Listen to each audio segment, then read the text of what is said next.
हिंदी में यूपीएससी की तैयारी से संबंधित प्रोग्राम्स को देखने के लिए सब्सक्राइब करें स्टडी IQ-IAS हिंदी। हम तो डूबे सनम, तुम्हें भी ले डूबेंगे। अमेरिका, इजराइल का ईरान के अगेंस्ट जो युद्ध चल रहा है, हम सब ने देखा कि उससे समस्त विश्व किस प्रकार से प्रभावित हो रहा है। कितने ही देशों में एक प्रकार से लॉकडाउन की स्थिति लग गई है और भारत में भी भारत के प्रधानमंत्री जी ने बाकायदा संसद में कहा कि देश को इसके लिए रेडी रहना चाहिए। चूंकि वैश्विक अर्थव्यवस्था में जब इस प्रकार की दिक्कतें आती हैं, वैश्विक स्तर में आपूर्ति श्रृंखला में इस प्रकार की दिक्कतें आती हैं, तो निश्चित तौर पे जो भी देश जुड़े हैं उस वैश्विक श्रृंखला से, उनमें भी तो असर आएगा ही आएगा। लेकिन फिर वही मसान का मुझे एक और डायलॉग याद आता है कि ये दुख खत्म क्यों नहीं होता। भारत के साथ बात करें तो हमने तो कुछ ऐसा किया भी नहीं। कर कोई और रहा है, लड़ कोई और रहा है, मर कोई और रहा है, भुगत कौन रहा है? भारत और इस प्रकार के अन्य देश। हाल ही में HSBC की एक रिपोर्ट आई। उस रिपोर्ट में कहा गया कि जो भारत में जो हमारा फॉरेक्स रिजर्व है, जो विदेशी संपत्ति हमारे पास है रिजर्व के तौर पे, वो शायद भविष्य में जो झटके हैं उनके लिए कारगर न हो, एक संभावना व्यक्त की गई है। और इसके बाद तो जिसे कहते हैं ना कि समस्त मीडिया हाउस जो दरअसल क्रिटिसिज्म करना चाहते हैं वो इस पे लेख लिख रहे हैं। फिलहाल जिस वीडियो को मैं आपको सामने लेके आया हूं वो मैं द हिंदू और इंडियन एक्सप्रेस की रिपोर्ट पे कवर कर रहा हूं। हम बात करेंगे कि HSBC ने क्या कहा। क्या वास्तविकता में HSBC का यह कहना सही है कि हम 2013 के हिसाब से वो जो एक टेपरिंग का माहौल बना था, हम एकदम डाउनफॉल की तरफ जा रहे हैं? क्या 1991 की स्थिति आने वाली है? हम सब विस्तार से बात करेंगे। और फिर से बात कि we are not doing here a fear mongering, हम वो नहीं कर रहे हैं। हम फैक्ट पे बात करेंगे कि कितना मजबूत और कितना कमजोर, चूंकि स्थितियां हमारे अनुकूल तो नहीं है। हम विस्तार से बात करेंगे, ठीक है। तो विषय क्या है? मुद्दा यह है कि क्या जो भारत का विदेशी भंडार है ना, क्या ये वाकई जो बाहरी झटके हैं उनको बचाने के लिए पर्याप्त है? हम इस पे ही विस्तार से बात करेंगे। ये PDF कहां मिलेगा? ये PDF मिलेगा आपको मेरे टेलीग्राम पे, ये मिलेगा आपको मेरे इंस्टाग्राम पे। आप स्कैन करके मेरे आप इंस्टाग्राम से भी जुड़ सकते हैं और स्कैन करके मेरे टेलीग्राम से जुड़ सकते हैं। टेलीग्राम में सर्च कीजिए टारगेट UPSC बाय विकास सिंह, वहां पे आप इसको PDF को प्राप्त कर सकते हैं। आ जाते हैं पॉइंट पे। वर्तमान संकट क्या है? वो कह रहे कि हर तरफ खामोशियां छाने लगी हैं, आहटें तूफान की आने लगी हैं, साजिशों ने इस कदर घोला जहर है, मछलियां पानी से कतराने लगी हैं। कुछ वैसा ही सीन यहां पे दिख रहा है। क्या है? मार्च 2025 में हम सब ने उस झटके को देखा था जब हैविली जो इंस्टीट्यूशनल इन्वेस्टर्स थे, फॉरेन इंस्टीट्यूशनल इन्वेस्टर्स थे, उन्होंने भारत से पैसा खींच लिया था। बड़ा दिक्कत का समय था। और फिर 2025 का वो वर्ष भी था जब FDI बहुत ऑल टाइम लो पे गया, तो वहां दिक्कतें आ ही रही थी। रुपए 84 से गिर के लगभग 87-88 रुपए के पास आ गया है ना। रुपए की कीमत गिरी है और इस समय की बात करें तो वो लगभग 94 रुपए पे आ गया। अभी मैं 2025 का आंकड़ा बता रहा हूं, है ना। इस समय तो लगभग 93-94 के आसपास ही चल रहा है। RBI ने बहुत कोशिश की उसको बचाने की भी। RBI का हालांकि दावा है कि हमारे भंडार बाहरी झटकों से बचाने के लिए पर्याप्त है, हमारे पास पर्याप्त कुशन है। लेकिन रिपोर्ट्स जो हैं, जो बाहर से आ रही हैं, वो ये कह रही हैं कि स्थिति थोड़ी सी कमजोर है। हम थोड़ा इस पर भी विस्तार से बात करेंगे, ठीक है। एक बार देख लेते हैं विदेशी मुद्रा भंडार को अगर भारत के, तो हमारे पास ओवरऑल देखा जाए तो टोटल अगर देखा जाए, फिर से मैं आपको बता दूं कि इफेक्टिव है उसको थोड़ा देखना ज्यादा जरूरी है। टोटल तो जब आपने टाइटल में देखा होगा कि हम बात करते हैं 710 अरब डॉलर की, पर इफेक्टिव की थोड़ी सी बात की जाए तो हमारे पास 556 अरब, ठीक है, जो सबसे बड़ा हिस्सा है, 78% का जो हिस्सा है, वो क्या है? वो विदेशी मुद्रा अस्थियां हैं, यानी कि जो फॉरेक्स रिजर्व हैं, वो बेसिकली इफेक्टिवली ये 556 अरब डॉलर का है, ठीक है। 556 अरब डॉलर का है। अब बात की जाए तो इसमें से लगभग 18% स्वर्ण यानी कि गोल्ड के जो एसेट्स हैं लगभग 131 अरब डॉलर के हैं, ठीक है। आपातकाल में याद कीजिए कि यही पैसा जो मनमोहन सिंह जो समय वित्त मंत्री थे 1991 में ले जाकर उन्होंने IMF के सामने रखा था, जिसके बाद हमें पैसा मिला था और चीजें बड़ी बेहतर हुई थी। LPG रिफॉर्म्स आपने देखा होगा, ठीक है। लगभग अगर देखा जाए तो एक छोटा सा हिस्सा है जो लगभग 2.5% के आसपास का है, वो जिसको स्पेशल ड्राइंग राइट्स कहते हैं, विदेश आहरण अधिकार है। आप सबको पता है कि जो IMF है उसके पास एक मुद्रा कोष है जिसमें अमेरिकी डॉलर, यूरो, चीन का जो रेमिनबी है, जापान का जो येन है और जो ब्रिटिश का जो पाउंड स्टर्लिंग है, इन 5 मुद्राओं का एक जो ड्राइंग राइट्स है उसकी बात हम करते हैं तो उसका हिस्सा लगभग 18.7 अरब है। यानी कि IMF की जो कृत्रिम अंतर्राष्ट्रीय मुद्रा है, जो 5 मुद्राओं का एक टोकरी है, उनका बास्केट है, वो 2.5% है। और जो बच गया 0.6% वो क्या है? रिजर्व ट्रांसपोजिशन, RTP जिसे कहते हैं। क्या है? बेसिकली जो IMF का जो कोटा है ना, उसका एक हिस्सा है जो बिना ब्याज के आप IMF से निकाल सकते हैं, खासकर जब आपके यहाँ बैलेंस ऑफ पेमेंट यानी कि भुगतान संतुलन जैसी कोई क्राइसिस हो। तो ओवरऑल देखा जाए तो इफेक्टिवली हमारे पास यही पैसा है जो हम यूज कर सकते हैं दिक्कत के समय में, ठीक है। लेकिन क्या यह भी इफेक्टिव मनी है? यही पैसा हमारे पास है? उत्तर है नहीं, थोड़ा और कम है। हम उस पर भी आएंगे, है ना, कि दैनिक रुपया रक्षा कर में केवल 556 अरब को हम इस्तेमाल कर सकते हैं। हम आएंगे ऐसा क्यों कह रहे हैं। पहले हम आ जाते हैं कि हंगामा है क्यों बरपा, है ना, कि क्यों रुपया इतना लहलुहान है। ये तो जो बड़ी बात है वो आप सब जानते होंगे। पिछले 1 महीने से, मतलब 28 फरवरी से लेके अभी तक जो स्थितियां चल रही हैं, भाई ट्रंप 2.0 है, मतलब गजब हाहाकार मचाया हुआ है उन्होंने पूरे विश्व में, ठीक है। जो उन्होंने पहले टैरिफ वॉर किया भारत के साथ और पूरे विश्व के साथ किया, हालांकि बाद में जब जैसे ही नॉर्मल हुए तुरंत ईरान को उन्होंने छेड़ दिया, है ना। उसके अलावा पश्चिमी एशिया जो युद्ध चल रहा है और लगातार स्थितियां खराब हो रही हैं, वो भी एक बड़ा कारण है ना। कच्चे तेल बहुत महंगा हो गया है, स्ट्रेट ऑफ हॉर्मुज बंद होने से दिक्कतें बहुत सारी बढ़ गई हैं, है ना। भारत का 85% तेल आयात करता है, तो आपको पता है कि भारत की स्थिति तो निश्चित तौर पे यहाँ पे बहुत सकारात्मक तो नहीं है, है ना। अच्छा, FII का जो सामूहिक पलायन हुआ था, आप सबको पता है, अभी थोड़ी देर पहले मैंने शुरुआत ही उसी वीडियो से की थी, उसी बात से की थी, ठीक है। उसके अलावा क्या है, जो फॉरवर्ड सेल्स का दबाव है, हम इस फॉरवर्ड सेल्स पे भी आएंगे, क्योंकि इसके कारण देनदारियां बहुत ज्यादा बढ़ जा रही हैं और भारत पे बहुत सारी देनदारी भी है। तो जो 556 यहां पे आप डेटा देख रहे हो 556 अरब का, डिटेल में जाओगे तो ये 556 अरब भी हमारे पास नहीं, इससे भी कम है। इसी पे हम आते हैं। अगर आप यहां पे देखेंगे, मैं आगे दिखा देता हूं कि घोषित तो भंडार 710 अरब का है, लगभग 68 अरब की हमारे पास फॉरवर्ड मार्केट की छुपी देनदारी है। तो अगर देखा जाए तो सिर्फ हमारे पास 488 अरब का ही फॉरेक्स रिजर्व है। तो जितना कहा जा रहा है लगभग उसके आधा तो नहीं, पर 60% ही हमारे पास रिजर्व के तौर पे है।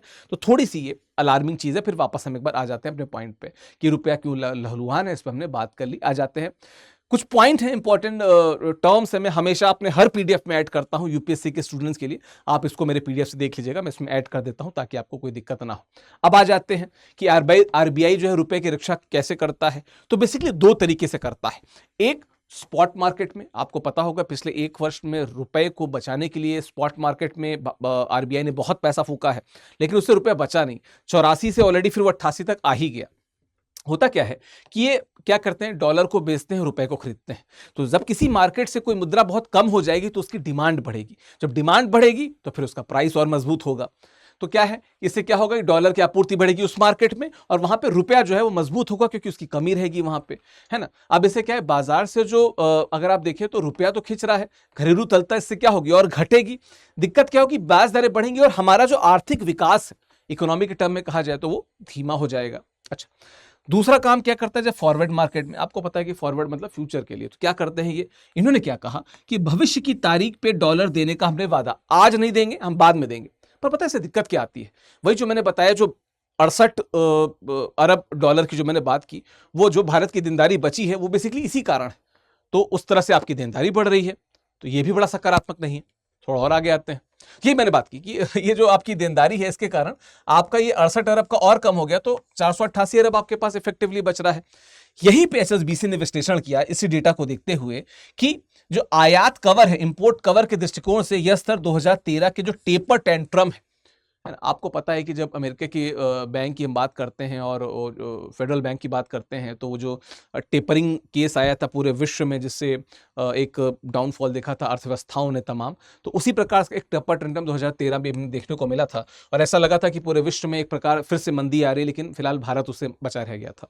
तो इनका कहना है कि 2013 के टेपर टेंट्रम संकट के काल के चिंताजनक स्तर के करीब पहुंच रहा है, ठीक है, पहुंच रहा है। अब एक बार थोड़ा सा और देख लेते हैं विषय पे कि जो RBI है उसकी अगर एक डायलेमा को देखें, हम रुपए को मजबूत करें या हम विदेशी मुद्रा भंडार की तरलता, क्योंकि रुपए को मजबूत करने में एक तरफ देनदारी बढ़ रही है तो वो भी हमारे फॉरेक्स रिजर्व से जाएगा, दूसरी तरफ जो हमने यहाँ पे बताया यहाँ पे कि स्पॉट मार्केट में पैसा डाला रहे हैं, ये भी कहां से डालोगे आप? रुपए ही तो, डॉलर ही तो बेचोगे। तो एक तरफ हमारा फॉरेक्स कमजोर हो रहा है, दूसरी तरफ रुपए जो है वो हमारा कमजोर हो रहा है।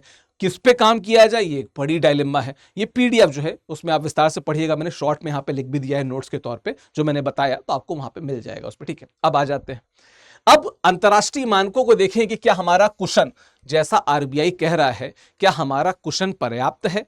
एक एक करके देख लेते हैं। अगर हम इंपोर्ट कवर की बात करें, चूंकि एचएसबीसी ने इस पे ही फोकस किया था, तो एचएस क्या कहा है, अगर देखा जाए तो 3 महीने से अधिक होना चाहिए, लेकिन 2013 के खतरनाक स्तर के करीब आ रहा है, तो हमारे पास 3 महीने से अधिक का है, ठीक है। अभी हम और भी विस्तार से देखेंगे इसको, लेकिन 2013 में जो हम ऑलमोस्ट मंदी के कगार पे पहुंच गए थे, कहीं वहां तक ना पहुंच जाए हैं।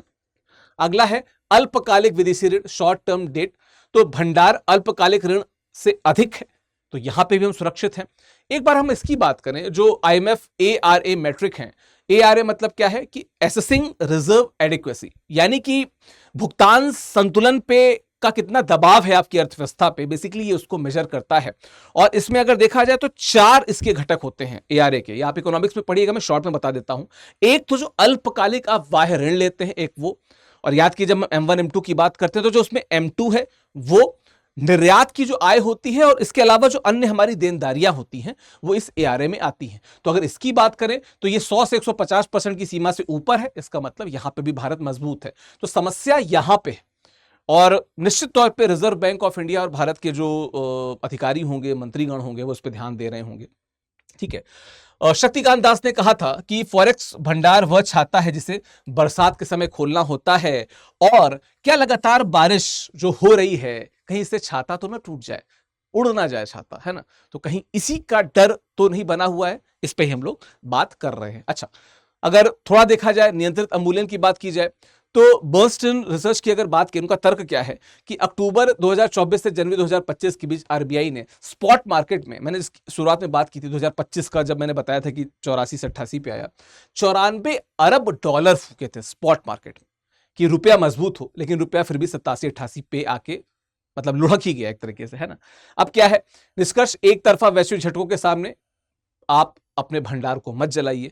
इनका यह कहना है कि जब इस प्रकार की दिक्कतें बार बार आ रही हैं, तो थोड़ा सा बैकफुट पे लेके अपने देश को मैनेज करने का प्रयास कीजिए, स्पॉट या फॉरवर्ड मार्केट की तरफ आप मत जाइए। अगला, आरबीआई की रणनीति में बदलाव का क्या है, पिवट उन्होंने क्या किया कि रुपए को बाजार के अनुसार अब धीमे धीरे स्वतंत्र रूप से कमजोर होने दिया जा रहा है, कि कर लो यार, हम ऑलरेडी इधर 94 अरब और उधर 68 अरब फूक चुके हैं, मतलब देखा जाए तो लगभग 160 अरब हम फूक चुके हैं। रुपए को मजबूत करने में रुपए मजबूत हो नहीं रहा है, तो क्यों ना उसको बचाया जाए, कल को कोई दिक्कत आ जाएगी तो हम कहां पे जाएंगे, है ना। अच्छा, फायदा क्या है इसका कि आराम को अगर रुपए को लिखा है ना धीरे धीरे कमजोर होने दिया जाए। लाभ क्या है कि विदेशी मुद्रा भंडार बचेगा हमारा, निश्चित तौर से मैंने बताया फॉरेक्स बचेगा, भारतीय निर्यातकों को थोड़ा सा निर्यातकों को फायदा होगा, और निश्चित तौर पर नुकसान क्या है कि जो आयात कर रहे हैं उनको, खासकर जो कच्चा तेल है वो बहुत महंगा होगा, और हाँ पे निश्चित तौर पे भारत में महंगाई भी बढ़ेगी। हाल ही में अगर आप देखें तो जो हरदीप पुरी जी हैं, उन्होंने जो अपना बहुत लंबा एक स्टेटमेंट दिया है, उसमें उन्होंने इस बात का जिक्र किया है कि कहीं ना कहीं महंगाई को रोकने का प्रयास कर रहा है, लेकिन वो महंगाई रुकेगी तो नहीं। तो चलो, आपका फॉरेक्स तो बच रहा है, कल को आपको कहीं पे अगर अपने हाथ फैलाने हो, भगवान न करे ऐसा है, और निश्चित तौर पे भारत जैसा देश तो यही करने वाला, लेकिन अगर कभी ऐसा करना हो तो आपके पास पैसे रहे, इसकी बात हो रही है। हम कंपेयर कर ले अगर 1991 के संकट से, तो उस समय हमारे पास 1 अरब से कम, लगभग 2 हफ्ते का ही कवर बचा था। इस समय तो देखा जाए तो 710 अरब है डॉलर, कई महीनों का कवर हमारे पास है। उस समय रुपए की स्थिति 20% का अचानक और औपचारिक अवमूल्यन हुआ था। यहाँ पे देखा जाए तो क्रमिक रूप से गिरता ही जा रहा है, ठीक है। स्वर्ण का उपयोग क्या, आरबीआई को बैंक ऑफ इंग्लैंड के सामने सोना गिरवी रखना पड़ा था। इस समय अगर देखा जाए तो हमने देखो शुरुआत में बता दिया था, सोने की बात ही नहीं कर रहे हैं, सोना पूरा सुरक्षित है। उस समय आईएमएफ की भूमिका क्या कि सशर्त उन्होंने हमें आपातकालीन ऋण दिया था आईएमएफ ने। इस समय अभी जो हमने देखा, डेटा देखा, तो हमें किसी, क्योंकि एआरए की बात भी की, हमें ऋण की आवश्यकता नहीं है। इसके बाद निश्चित तौर पे हमने एलपीजी सुधारों को देखा, जिस कारण भारत इतना मजबूत हुआ। इस समय अगर हम देखा जाए तो अगर एलपीजी जैसा कोई सुधार न हो, तो फिर भी कुछ नई पीढ़ी के ऐसे संस्थागत सुधार हों कि भविष्य में भारत एक बेहतर दिशा की ओर आगे बढ़े। जैसे चीन आगे बढ़ रहा है वैसे हम भी आगे बढ़े। ठीक है, तो क्या हमारे पास समाधान है? हमें निर्यात में विविधीकरण करना पड़ेगा, आईटी और फार्मा से आगे बढ़कर, और चाइना +1 और इस प्रकार की तमाम रणनीतियों के द्वारा विविध निर्यात के अन्य हमको सोर्सेस को, स्रोतों को देखना पड़ेगा, है ना। ऊर्जा स्वतंत्रता, निश्चित तौर पे हमको इसमें तो रिलायबल होना पड़ेगा, वरना ये बार बार स्ट्रेट ऑफ हॉर्मुज बंद होगा, रूस को रोक दिया जाएगा, हम कहां से ऊर्जा उत्पन्न करेंगे।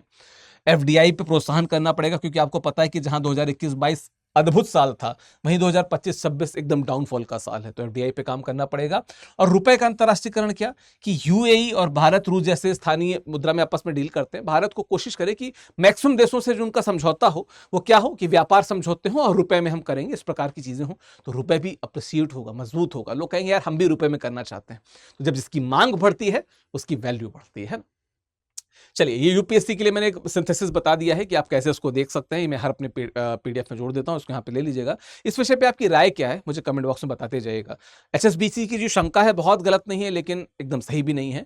स्थितियां बड़ी अच्छी, अभी उतनी भी खराब नहीं आई जितनी कही जा रही हैं। तो निश्चित तौर पर भारत इससे मजबूती से उभरेगा और एक अच्छी अर्थव्यवस्था हम देख पाएंगे। ठीक है, चलिए, अच्छा मैं बताता चलूँ, आज अंतिम दिन है किसका, सफलता महोत्सव सेल का। तो आज मेरा कोड लगाइए, विकास लाइव का इस्तेमाल कीजिए। किसी भी कोर्स में आप हमारे हिंदी लिटरेचर ऑप्शनल जो मैं पढ़ाता हूँ उससे जुड़ना चाहते हैं, हमारे प्रतिज्ञा बैच से जुड़ना चाहते हैं, निर्माण बैच से जुड़ना चाहते हैं, किसी भी बैच से जुड़ना चाहते हैं, you use my code and इस डिस्काउंट का लाभ उठाओ यार, आपके लिए ही है। नहीं, आपकी अर्थव्यवस्था खराब ना हो इसलिए ये डिस्काउंट है, तो please use this, use Vikas live code. Same goes with optional, optional के साथ भी है कि हिंदी साहित्य में पढ़ाता हूँ, आप मेरा कोड इस्तेमाल कीजिए, डिस्काउंट का लाभ उठाइए, मजा आएगा आपको, है ना। बाकी ये पीडीएफ आपको मेरे टेलीग्राम पे यानी कि टारगेट यूपीएससी बाय विकास सिंह पे मिलेगा। स्कैन करके भी जुड़ सकते हैं, स्कैन करके आप मेरे इंस्टाग्राम से भी जुड़ सकते हैं। यहीं पे बातें, मुलाकातें, डिस्कशन सब होगा। और बाकी इस विषय पे आपकी राय जरूर दीजिए। कमेंट बॉक्स में आपके जो कमेंट्स होते हैं ना, वो दरअसल हमें बताते हैं कि देश का युवा किस दिशा में सोच रहा है। ये जो प्रबुद्ध युवा स्टडी IQ हिंदी पे वीडियोस को देख रहा है, उसका विचार क्या है। तो कमेंट बॉक्स में जरूर बताते जाइएगा कि आपको क्या लगता है, क्या समाधान कुछ और आप बता सकते हैं, कमेंट बॉक्स में बताइएगा। थैंक यू सो मच, धन्यवाद। हिंदी में यूपीएससी की तैयारी से संबंधित प्रोग्राम्स को देखने के लिए सब्सक्राइब करें स्टडी IQ IAS हिंदी।